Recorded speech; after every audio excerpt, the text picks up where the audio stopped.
And the angel said to her, "Hail, full of grace."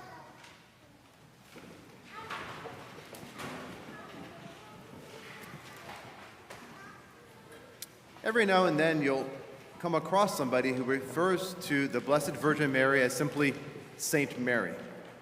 Something always sounds missing, doesn't it? I mean, certainly there's nothing wrong with that. Saint means holy, she's sanctified, and that's certainly true. But it doesn't sound right, does it, to put her in the category of other saints, as other saints named Mary. She is in a category all of her own. And so today, when we celebrate the Feast of the Immaculate Conception, it's a concept, right? This is a statement about the state of her soul when she was conceived. The theological concepts might seem abstract, but really, this is just a way to describe Mary in the fullness of which we understand who she is. The Blessed Virgin Mary, the Immaculate Conception. John Carroll, the first Bishop of Baltimore in the 18th century, 1700s, wanted the states to be consecrated to the Blessed Virgin Mary. He had a deep devotion to Mary. And so it was, however, not until 1846 in which the bishops gathered together right here in Baltimore. That was, in fact, 2 years after this building was finished, that they voted unanimously to make the United States to be under the patron title of the Immaculate Conception. And so they submitted this to the Holy Father, who approved it 1 year later.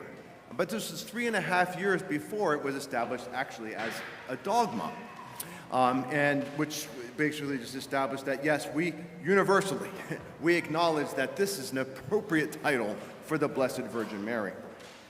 It's nothing new, of course, but it is a recognition, a connecting of the dots of what has been acknowledged by the Blessed Virgin Mary from the very beginning.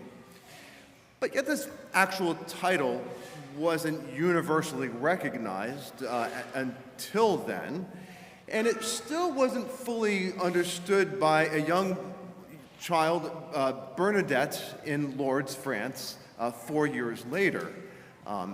And that was 1858, when she encountered the vision of the Blessed Virgin Mary, who identified herself as the Immaculate Conception.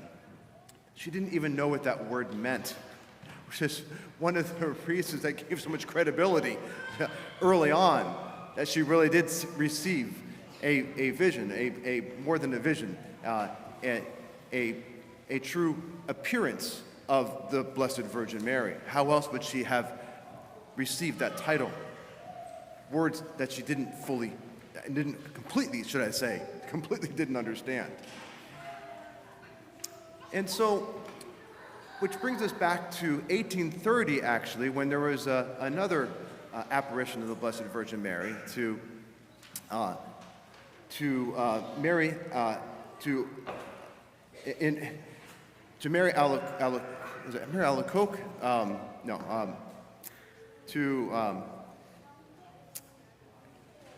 sorry? Yes, Labouré. Yeah, Catherine Labouré. Thank you. All these wonderful saints established who have such a collaboration in helping us understand the Blessed Virgin Mary. Catherine Labouré, in 1830, in the chapel where she prayed, heard a voice that called her there, and she was told to make a medal. She had a vision, what ultimately became the miraculous medal.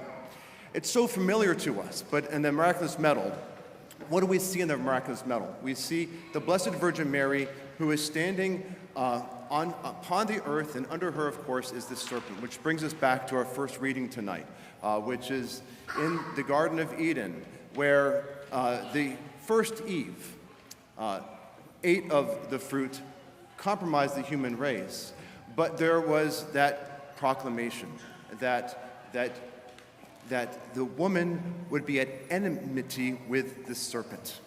And of course, her seed would crush his head. Looking forward proleptically to Revelation chapter 12, the woman appears again. And in which context does she appear but with the 12 stars over her head, which is on the other side of the other side of the miraculous medal, the 12 stars, where we have the M representing Mary intertwined with the cross, symbolizing the great collaboration which the Blessed Virgin Mary has with our Lord in bringing about redemption. And so, how is it that this Blessed Virgin Mary, is she just a Saint Mary, or she's in a category of her own, in which the angel Gabriel even said, "Hail to you, full of grace." The Theotokos, she would be the one to bear our Lord.